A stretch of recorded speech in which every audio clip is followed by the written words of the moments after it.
నమస్తే, welcome to iDream. నేను మీ మాధురి.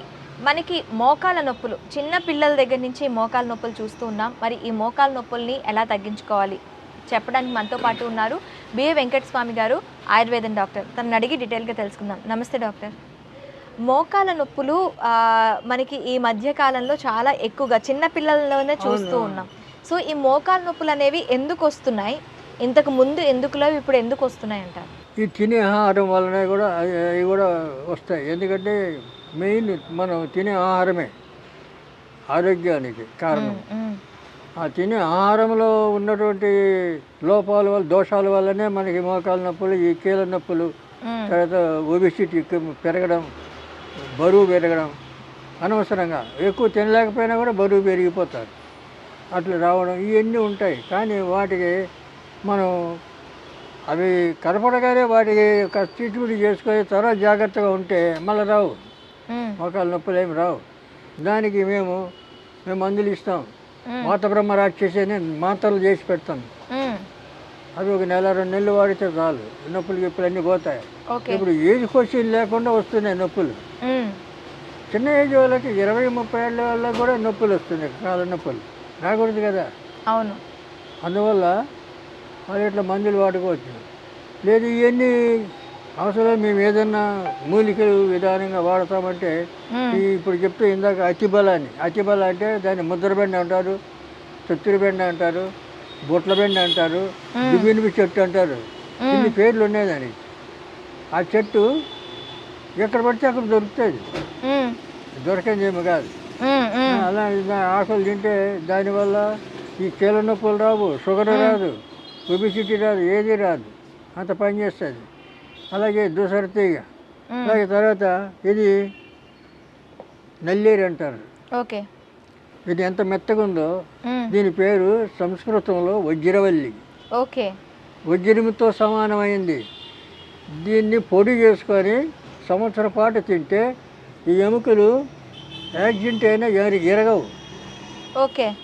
అంత గట్టిపడతాయి, ఎముకలు గట్టిపడతాయి. వీళ్ళు కుస్తీలు పడుతుంటారు, పైలిమాన్లు, వాళ్ళంతా వాడతారు ఇది. కాబట్టి ఇటువంటి మూలికలు చాలా ఉన్నాయి మనకు. ఓకే. అవన్నీ వాడాలంటే ఎవరు మేము ఎక్కడ పోతాం, ఎక్కడ తెచ్చుకోవాలో ఏం కదా అని చెప్పి అంటారు. అందువల్ల అవి కీళ్ళ నొప్పులకు దానికి మేము మందులు ఇస్తాం. నెల 2 నెలలు తగ్గిపోతాయి. తర్వాత జాగ్రత్త ఉండాలి. ఇప్పుడు ఎప్పటికీ మళ్ళీ ఇప్పుడు వచ్చిందని మళ్ళీ రాకుండా చూసుకోవడానికి మనం జాగ్రత్త ఉండాలా. ఈ మందు వల్ల ఒకసారి పోయిన రోగం మళ్ళీ రాదు. ఓకే. ఇప్పుడు ఆయుర్వేదం సిస్టమ్ ఏంటంటే ఒక రోగానికి మందు తింటే 10 రోగాలు నయం చేస్తుంది. ఓకే. అల్లోపతి ఏంది, ఒక రోగము మందు తింటే 10 రోగాలు పుట్టిస్తుంది. అవును, కెమికల్ అది. అందువల్ల దీనికి చాలా తేడా. ఎందుకు ఇప్పుడు చాలామంది ఈ సూపర్ స్పెషాలిటీ అని చెప్పి హాస్పిటల్స్ పెట్టి లక్షల బిల్లు, ఎందుకో తెలియదు. లక్షలు ఎందుకు ఇవ్వాలా? ఒక 2-3 వేలు, 3 వేలు, 4 వేలు ఖర్చు పెట్టుకుంటే రోగం పోవాలా. అది లేదు ఇప్పుడు. ఆ పేరు చెప్పగానే వాడు ముందు బిల్లు లక్షల్లో ఉంటుంది. రెండోది, వాళ్ళ దగ్గరికి పోతే ఏం చేస్తారు, ముందు స్కానింగ్ అంటారు. వాడు ఒక మాత్ర కూడా ఇవ్వడు. స్కానింగ్ చేసినంత 10,000 బిల్లు కట్టి ఉంటాడు ముందు. ఆ రిపోర్ట్ రేపు చూసి చెప్తా పొమ్మంటాడు. మరి ఆయుర్వేదం అంటే కాదు కదా. అప్పుడప్పుడు చేసి చూస్తాం, ఏం కాదు ఇచ్చేస్తాం, అప్పుడే దాపిస్తాం, ఇంట్లో కూర్చో హాయిగా అని చెప్తాం. ఓకే. మరి అలోపతి అట్లా కాదు కదా. కానీ దాన్నే నమ్ముతారు, ఎందుకంటే విధి లేక. రెండవది, ఆయుర్వేదం అంటే చాలామందికి తెలియదు. ఇప్పుడు జనరేషన్ వరకు చాలామందికి తెలియదు. 400 సంవత్సరాల నుంచి ఇది తొక్కబడింది, తొక్కేశారు. ఇంగ్లీష్ ప్రభుత్వం ట్రీట్మెంట్ వచ్చిన తర్వాత తొక్కేశారు. అందువల్ల ఆయుర్వేదం ఇప్పుడు కాస్త ప్రజలు నమ్ముతున్నారు, వస్తున్నారు. దానికోసం ఇప్పుడు ఏం చేశారు, మారుమూల ఆయుర్వేద డాక్టర్లందరినీ పట్టుకోవడం, లోపలేయడం, బెదిరించడం చేస్తున్నారు. ఇప్పుడు ప్రభుత్వం సపోర్టు లేదు. ఈ అలోపతి మాట వింటారు వాళ్ళు, ప్రభుత్వం వాళ్ళు సపోర్ట్ చేస్తారు. ఇలాగైపోయింది ఆయుర్వేదం. కనుక ఆయుర్వేదంలో ఉన్న సుఖం, దాంట్లో ఉన్నంత ఈజీగా మనకు డబ్బు ఖర్చు కాకుండా. ఇప్పుడు డెలివరీ కేసు అంటే హాస్పిటల్కి పోయేది. ఆ రోజుల్లో పొలాలు 9వ నెల వచ్చే వరకు పొలాల్లో పని చేసేవాళ్ళు ఆడవాళ్ళు. అవును. నొప్పులు వస్తే అప్పుడు ఇంటికి వచ్చేవాళ్ళు. ఇంటికి వచ్చేటప్పుడు డెలివరీ చేసేవాళ్ళు. అక్కడ ముసలమ్మలు ఉండేవాళ్ళు. వాళ్ళు ఈజీగా చేసేవాళ్ళు. ఏమీ లేదు, మేక పింటికలు ఉన్నాయి కదా, మేక పింటికలు నెయ్యి బాగా కరిగించి దాంట్లో బాగా పిసికేసి ఒక గ్లాసుడు తాపించే నొప్పులు వచ్చి తాగిస్తారు. అలాగే 5 నిమిషాల్లో పిండ బయటకు వస్తుంది. నొప్పులు గిప్పులు ఏమీ లేదు, ఆపరేషన్ లేదు, ఏమీ లేదు. అంత ఈజీగా చేసేవాళ్ళు. ఆ పద్ధతులన్నీ ఉన్నాయి. మరి ఇప్పుడు చేస్తారా చేయరు. కొంచెం గర్భిణీ అయిందంటే హాస్పిటల్కి అప్పుడే. ఎందుకని నెల నెల పోవడం చెకప్ చేసుకోవడం ఏముంటుంది, చెకప్ చేసుకోవడానికి తప్పు కదా. అలవాట్లు లేని అలవాట్లు తెచ్చిపెట్టుకోవడం, ఉన్న రోగాన్ని ఎక్కువ చేసుకోవడం. ఇప్పుడు వాడు ఒకదానికి ఇస్తే రెండవది అవుతుంది. అలాపోతే ఒక మా చిన్న వేసుకుంటే కడుపు నొప్పి వస్తుంది. ఓకే. కాబట్టి అలా కొద్దిగా జనాలు మారాలి, తెలుసుకోవాలి ఆయుర్వేదం గురించి. మీకు ఇలాంటి పుస్తకాలు 20 పుస్తకాలు రాశాను నేను ఆయుర్వేదంలో. చదవాలి, అలాంటి పుస్తకాలని చదవాలి. ఇది నాటు వైద్యం. ఇంట్లోనే చేసుకోవచ్చు. నాటు వైద్యం అంటే నాటు కాదు, నాటి వైద్యం. మధ్యలో టీ ఉంది చూడు, అర్థమైందా? అర్థమైంది. నాటు వైద్యం కాదు, నాటి వైద్యం. అట్లా అర్థం వచ్చేటట్టు రాశాం. దీంట్లో అన్ని చిట్కా వైద్యాలు. ఈ పుస్తకం ఒకటి ఉంటే చాలు, డాక్టర్ అవసరం లేదు. అది చదువుకొని మీరు ఇంట్లో చేసుకోవచ్చు. అవసరమే లేదు, బాధపడే అవసరం లేదు. ప్రతి దానికి ఉన్నది దాంట్లో, ప్రతి రోగానికి ఉంది. అలాగా మనుషులు కొద్దిగా ఓపికతోటి ఆయుర్వేదాన్ని ఫాలో కావాలి. అయితే ఎంత సుఖం మూలికలతోటి. మూలికలన్నీ సృష్టిలో దేవుడు మనకి ఎన్ని ఇచ్చాడు. అవును. అవన్నీ వాడుకోవడానికి మనం ప్రయత్నం చేయాలా, మనకి ఏ రోగం రాదు. మోకాలు నొప్పులు ఉన్న వాళ్ళు ఏం తీసుకుంటే వాళ్ళకి తొందరగా మోకాలు నొప్పుల వాళ్ళకి సొంటి, మెంతులు, ఓము ఈ 3 సమపాలు పొడి చేసుకొని దగ్గర పెట్టుకోవాలి. ఆ పొడిని పొద్దున సాయంత్రం వెన్న, నెయ్యి, తేనె వీటి దేనితోనే తినచ్చు. దేనితోనైనా కలుపుకొని తినచ్చు. అట్లా 1 నెల 2 నెలలు తింటే నొప్పులు గిప్పులు అన్నీ పోతాయి, ఏముండవు. ఓకే. వాళ్ళే వాడుకోవచ్చు. చెప్తాం ఇట్లా ఫ్రీగా మీరు చేసుకోండి అని చెప్తాం. లేదా చేత కాకపోతే రండి, మా దగ్గర రండి, మేము మందు ఇస్తాం. ఓకే డాక్టర్ గారు, thank you very much. Diabetes అందరికీ తెలిసిన విషయమే, 100లో 70 మందికి ఖచ్చితంగా ఉంటుంది. సో ఈ డయాబెటీస్ని ఎలా కంట్రోల్ చేసుకోవాలి, డయాబెటీస్ రాకుండా ఏం చేయాలి, డీటెయిల్గా చెప్పడానికి మనతో పాటు ఉన్నారు బిఏ వెంకటస్వామి గారు, ఆయుర్వేదం డాక్టర్. తనని అడిగి డీటెయిల్గా తెలుసుకున్నారు. నమస్తే. నమస్కారం గురుగారు. మనకి కంప్లీట్గా చూస్తూ ఉంటే డయాబెటీస్ ఎక్కువైపోతుంది. అసలు ఈ చక్కెర వ్యాధి మనకి ఎలా వస్తుందంటారు? చాలా పర్సెంటేజ్ ఎక్కువ మందికి ఈ డయాబెటీస్ అంటే షుగర్ వ్యాధి. 10 మందిలో 5 మందికి షుగర్ వ్యాధి ఉంది. కాకపోతే ఇది ఎందుకు వస్తుంది అంటే తినే ఆహారాల వల్ల, తర్వాత మనం చేసే పనుల వల్ల. పనులు అంటే ఇప్పుడు ఒక లిమిట్ లేకుండా మేలుకోవడం, నిద్రపోవడం ఇలాంటివి కూడా లేవు కదా. అవును. ఇప్పుడు సాఫ్ట్వేర్లు రాత్రిపూట అంతా పని చేస్తుంటారు. అలాగని వీళ్ళు క్రమశిక్షణ లేదు. ఆహారం కూడా అలాగే. ఇప్పుడు పొద్దున, మధ్యాహ్నం, సాయంత్రం ఇట్లా 3 పూటలు తినడానికి అవకాశం ఉంది. ఆయుర్వేదం చెప్తుంది 2 పూటలు భోజనం, 1 పూట ఏదైనా పలహారం తీసుకోమంటారు. అయితే ఇప్పుడు ఏం చేస్తున్నారు, ఎప్పుడో 4 గంటలకు, 5 గంటలకు, తెల్లవారుదాము 2 గంటలకు ఇట్లా తింటుంటారు. అవును. ఎందుకు? వాళ్ళకి టైం లేక వాళ్ళు చేసే పని అటువంటిది. ఈ అవస్థల వల్ల తర్వాత నిద్రలేమి, ఈ విషయాల వల్ల ఈ ఆరోగ్యం చెడిపోయి దానివల్ల షుగర్ వస్తుంది. షుగర్ చాలామందికి ఎందుకు వస్తుందంటే ఇప్పుడు పూర్వ రోజుల్లో ఇటువంటి రోగాలు ఏమీ లేవు. ఇప్పుడు చాలామందికి షుగరు, వెయిట్ లాస్, వెయిట్ పెరగడం అంటే చాలామందికి కడుపు పెద్దగా పెరిగిపోతుంది, మనిషి వీక్ అయిపోతున్నారు. అవును. ఈ తాగుడు వల్లనే మనిషి వికారంగా తయారవుతున్నాడు. అసలు ఉన్న మనిషి ఉన్న పర్సనాలిటీ కూడా లేదు, అంత వరస్ట్గా తయారవుతున్నారు. ఎందుకంటే అలవాట్లు మంచి లేక తాగుడికి అలవాటు పడి తర్వాత ఎప్పుడంటే అప్పుడు తినడం, ఎప్పుడంటే అప్పుడు నిద్రపోవడం, ఎప్పుడంటే అక్కడ పడుకోవడం, ఎప్పుడంటే తిరగడం, ఇలాంటి క్రమశిక్షణ లేకుండా జీవితం, ఈ అలవాట్ల వల్లనే ఈ లేనిపోయిన రోగాలన్నీ వస్తున్నాయి. రెండవది ఈ మాంసాహారంతో కూడా ఎక్కువ చెప్పలేని రోగాలు వస్తున్నాయి.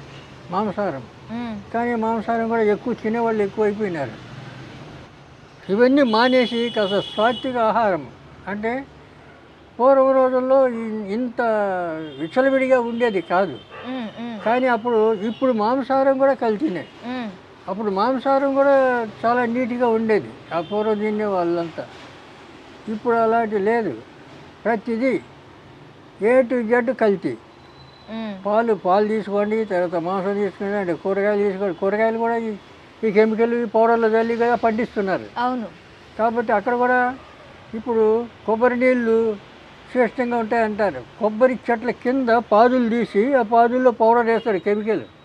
తొందరగా కాయలు పెద్దగా కావాలి, నీళ్ళు ఎక్కువ కావాలని, తొందరగా కాయలు కాయాలని కొబ్బరి చెట్లుగా. అంటే ఇప్పుడు కొబ్బరి నీళ్ళు తాగితే టేస్ట్ ఉండదు, తీయగా ఉండవు, ఏదో పులపులగా ఎటగా ఎటు ఈ కారం పుడుతుంది. అందుకే కొబ్బరి నీళ్ళు ఇటువంటి మేమేం తాగం, ఏం ముట్టుకోము. డయాబెటీస్ ఉన్నవాళ్ళు, షుగర్ వ్యాధి ఉన్నవాళ్ళు ఏం చేయాలి అంటారు? అంటే ఇవన్నీ మార్చుకోవాలి, అలవాట్లు అన్నీ మార్చుకోవాలి. పొద్దున పూట లైట్గా టిఫిన్ చేయడం, తర్వాత మధ్యాహ్నం 1 గంట లోపు అంటే 12, 1 గంట లోపల భోజనం చేయడం, రాత్రికి 8 లోపల భోజనం చేయడం, ఇలాంటి అలవాట్లు పెట్టుకుంటే ఈ రోగాలు చాలా వరకు తగ్గించుకోవచ్చు. అవును, అది రోగాలు ఉన్నవారు ఏం చేయాలంటారు? ఇప్పుడు డయాబెటీస్ ఉన్నవాళ్ళు ఏమైనా మందులు వాడితే బాగుంటుంది? మందులు వాడితే తగ్గిపోతుంది. ఇప్పుడు ఆయుర్వేదంలో తగ్గని రోగం అంటూ లేదు. ఓకే. ఏ రోగానికైనా మందులు ఆయుర్వేదంలో ఉన్నాయి. రెండోది ఆయుర్వేదాన్ని సిద్ధనాగార్జునుడు చెప్తాడు, పాదరసాన్ని ఒక గుళిక చేసి ఆ గుళికని తయారు చేసి తింటే అది 1 సంవత్సరం పాటు వాడితే ఆ చంద్రార్కము నువ్వు ఉంటావంటాడు. అంటే సూర్యచంద్రులు ఉన్నంత వరకు ఉంటావంటాడు. ఆయుష్ పెరుగుతుంది. ఎందుకంటే మన పూర్వీకులు 10,000 సంవత్సరాలు తపస్సులు చేశారు అంటాడు, మనం చదువుతున్నాం కదా. అవును. మరి వాళ్ళంతా ఎట్లా బతికారు? కానీ మనం ఇప్పుడు 50 ఏళ్ళు బతకడానికి కష్టమైపోతుంది. అవును. కాబట్టి ఈ అలవాట్లన్నీ మానుకోవాలి. అలవాట్లన్నీ మాని కాస్త సింపుల్సిటీగా మనం ఉన్న ఆహారం ఏదో ఉన్న దాంట్లోనే సాత్విక ఆహారం తీసుకుంటూ దాన్ని బట్టే మన వ్యవహారాలు పనులు ఇవన్నీ చేసుకుంటుంటే ఈ రోగాలు రావు. అందుకని ఆయుర్వేదంలో 2 నెలలు 3 నెలలు కంప్లీట్ కంట్రోల్ అయ్యేటట్టు మేము వైద్యం చేస్తాం, మందులు ఇస్తాం. మందు ఉంది, ప్రతిదానికి మందు ఉంది. ఆయుష్ ఉండాల. ఆయుష్ లేకపోతే ఎవరు ఏం చేయలేరు. ఆయుర్వేదం ఏం చేయలేదు. ఆయుష్ లేనివాడికి అమృతం పోసినా లేవడు. అవును. ఆయుష్ అనేది ఉంటే, అందుకే మేము నాడి పరీక్ష చేస్తాం, జాతకం చూస్తాం, జ్యోతిషం చూస్తాను నేను. వాళ్ళ పెద్ద నాయకులన్నీ రాశాను, పివి నరసింహరావు, ఎన్టీ రామారావు, వీళ్ళ జాతకాలని రాశాను నేను, రాజీవ్ గాంధీ వీళ్ళ. 10 సంవత్సరాలు నేను జ్యోతిష పత్రిక నడిపాను. జాతక ఫలం అనే పత్రిక 10 సంవత్సరాలు, 73 నుంచి 83 వరకు. కాబట్టి ఈ జాతకాలన్నీ చూస్తే, ఈ జాతకాలు కూడా చూస్తాం మేము. పేషెంట్ వస్తే దీర్ఘ వ్యాధులు అంటే పక్షపాతం, క్యాన్సరు, ఈ షుగరు, ఈ ఒబేసిటీ, ఇవన్నీ దీర్ఘ వ్యాధులు. అంటే ఎప్పటికీ వదిలిపెట్టవు మనిషిని. అటువంటి వ్యాధులన్నిటికీ మేము ట్రీట్మెంట్ చేస్తాం. కానీ ఇవి రాకుండానే చూసుకోమంటాం మేము. ఇప్పుడు వచ్చిన తర్వాత బాధపడడం కాదు, రాకుండానే చూసుకోవాలి. ఇప్పుడు చాలామంది జనరేషన్ ఏమంటే, మేము మాలాంటి వాళ్ళు ఏమైనా చెప్తే వినే రకం కాదు, వినరు, వినిపించుకోరు. మీ కాలం వేరు మా కాలం వేరు అంటారు. ఇప్పుడు ఇవన్నీ ఏం చెప్తే వాళ్ళకు కాలమే వేరు అంటారు. అందువల్ల ఈ రకంగా అలవాట్ల వల్లనే ఈ షుగర్ వస్తుంది. షుగర్కు మేము మానేస్తాం. కానీ కొన్ని చెట్టు చెప్తాను, అవి వాడుకోవచ్చు. అతిబల రోజు 2 ఆకులు తినాలి. అటు సుమారు 2-3 నెలలు తినాలి. తింటే షుగర్ పోతుంది, ఈ ఒబిసిటీ పోతుంది, ఏ రోగం రాదు. కానీ అప్పుడు మళ్ళీ ఇవన్నీ తినకూడదు కదా. తినే ఆహారంలో కూడా జాగ్రత్త ఉండాలి, అది వాడాలి. అట్లనే దూసర చెట్టు అంటారు, దూసర ఆకు తీగ, మ్మ్. దాన్ని పాతాళ గరుడు అంటారు సంస్కృతిలో. ఆ ఆకు పౌడర్ చేసుకొని తినచ్చు, షుగర్ తగ్గిపోతుంది. తర్వాత ఇట్లాంటివి చాలా ఉన్నాయి మూలికలు, ఔషధీకులు. కానీ ఇవన్నీ తింటారా? వాళ్ళకి ఓర్పు ఎక్కడిది? ఓర్పు లేదు, టైం దొరకదు, తెచ్చుకోలేరు, ఎన్ని అవస్థలు కదా. అందుకని ఇంకా 2 నెలలు 3 నెలలకు మందులు ఇస్తాం, తగ్గిపోతుంది, కంట్రోల్ అయిపోతుంది.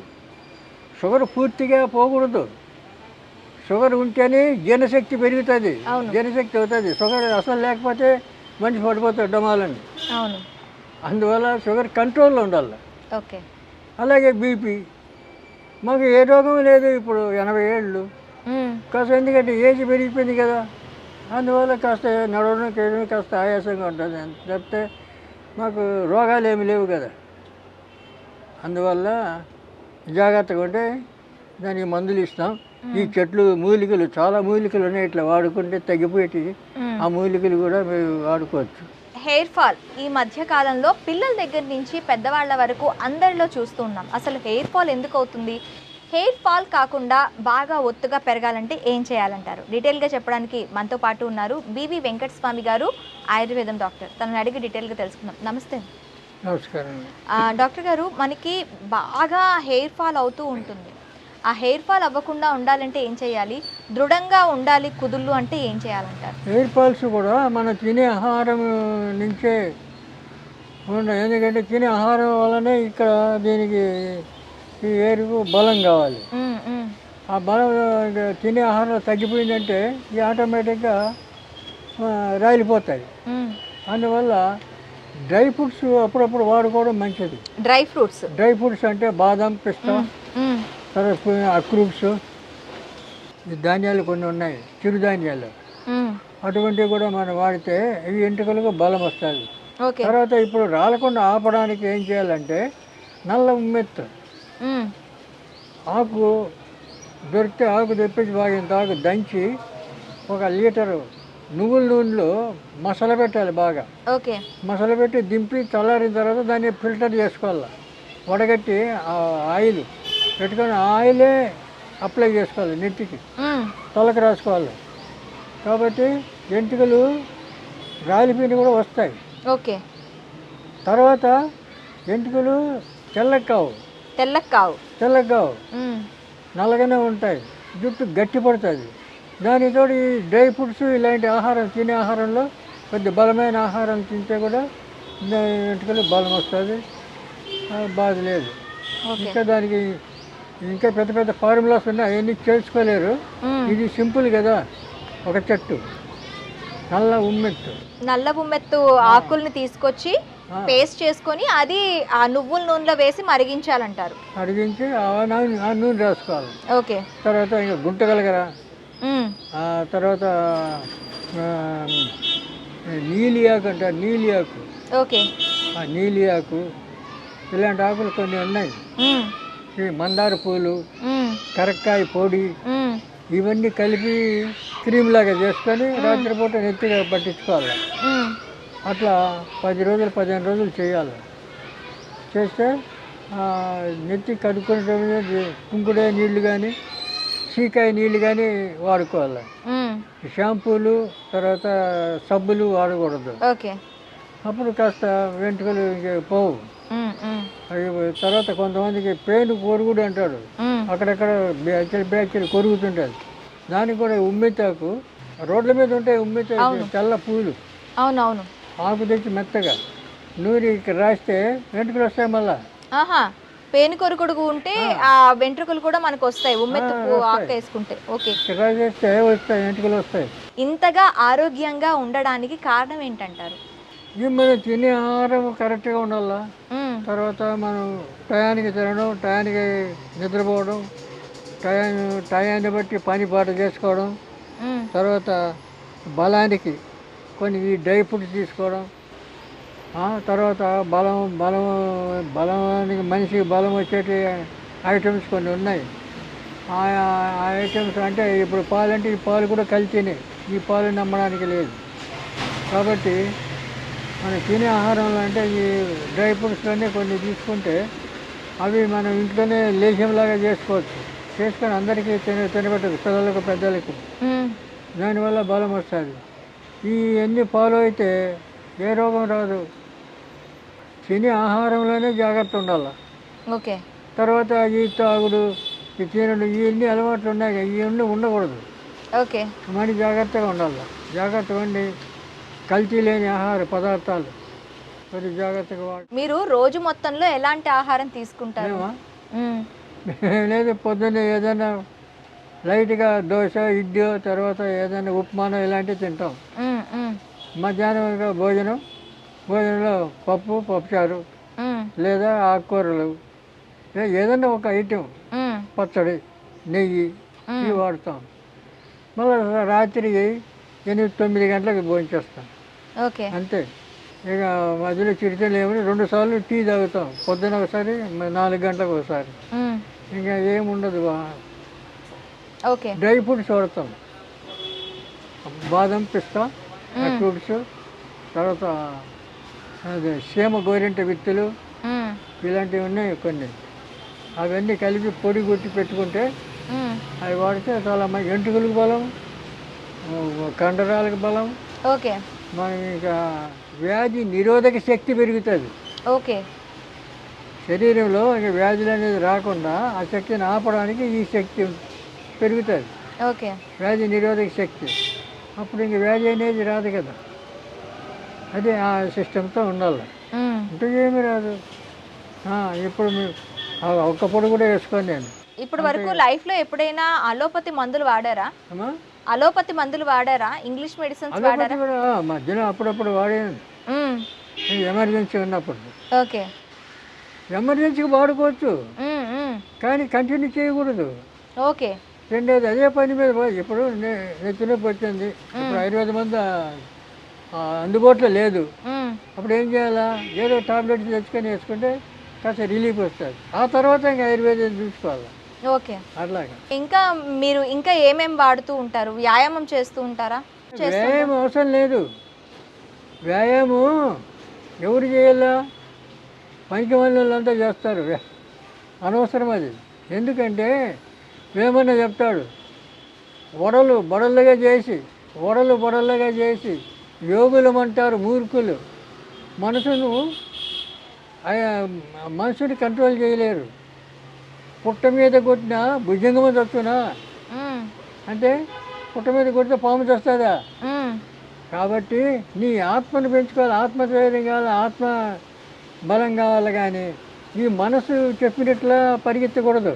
మనసుని కంట్రోల్ చేయమంటాడు. ఈ వ్యాయామం వయసులో ఉన్నప్పుడే పనికొస్తుంది, తర్వాత ఏం పనికొస్తుంది? అవును. వయసు అయిన తర్వాత నీ వ్యాయామం చేసినా చేయకపోయినా మామూలే, రోగాలు మామూలే, అన్ని అవస్థలు మామూలే.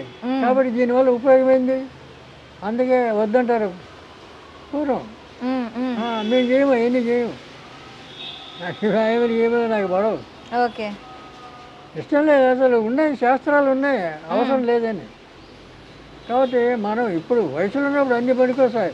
ఇప్పుడు మనం ఏం చేస్తున్నాం? టీవీలో బాగా అందంగా ఉండేవాళ్ళు, బాగా ఎంటుకలు బాగుండే వాళ్ళందరినీ చూపించి ప్రచారం చేస్తారు. మరి అదే ఎంటుకలు పోయిన వాళ్ళు, వయసు లేని వాళ్ళు వీళ్ళందరినీ చూపుతారా? చూపరు కదా. ఎందుకు? బిజినెస్ చేసుకోవడానికి, సంపాదన కోసం. కానీ మందిని మోసం చేయడమే కదా. అవును. ఇటువంటివన్నీ ఉండకూడదు. మనసు నిర్మలంగా ఉండాలి. మనసులో ఎలాంటి తలంపులు, చెడ్డ అలవాట్లు ఇవన్నీ ఉండకూడదు. అప్పుడు మనసు స్థిరంగా ఉంటే ఆత్మబలం వస్తుంది. ఆత్మబలం కావాలి. ఆత్మబలం ఉంటే నువ్వు ఏది చెప్తే అప్పుడు వాక్శుద్ధి వస్తుంది. వాక్శుద్ధి వస్తే నువ్వు చెప్పింది అవుతుంది. అవును. అది చూసుకోవాలి. కానీ నీకు ఆసనాలు వేయడం, అవి వేయడం, ఇవి అన్నీ దండుగా, అవన్నీ అవసరం లేదు. కేవలం మీరు తీసుకునే ఆహారంతోనే మీరు ఇంత ఆరోగ్యంగా ఉన్నారా? అవును. ఇక మరి అంతే. మరి ఇక అప్పుడప్పుడు మనం ఏదైనా దేశం బలానికి అవి తినచ్చు. ఇప్పుడు అతి మధురం, అశ్వగంధ, ఈ 2 పొడులు దొరుకుతాయి, చూడాలి. 2 కలిపి రోజు పాలలో చెంచా పాలు కలుపుకొని రోజు తాగు, మంచి బలం వస్తుంది. నీకు రోగాలు రేవు, వ్యాధి నిరోధక శక్తి పెరుగుతుంది. ఓకే. ఆ? అతి మధురం చెట్టేది అశ్వగంధ చెట్టు గడ్డలు దుంపలు కదా, మ్మ్. ఈ దుంపలు అదేమో తీగ చెట్టు. మ్మ్. ఆ రెండు కలిపి పాలలో కలిపి తాగొచ్చు. పాలు కాస్త మంచి పాలు తెప్పించుకోవాలా, రోజు తాగు. కావాల్సినంత బలం, వ్యాధి నిరోధక శక్తి, నీకు ఏ జబ్బు రాదు. ఓకే, థ్యాంక్ యూ గురుగారు.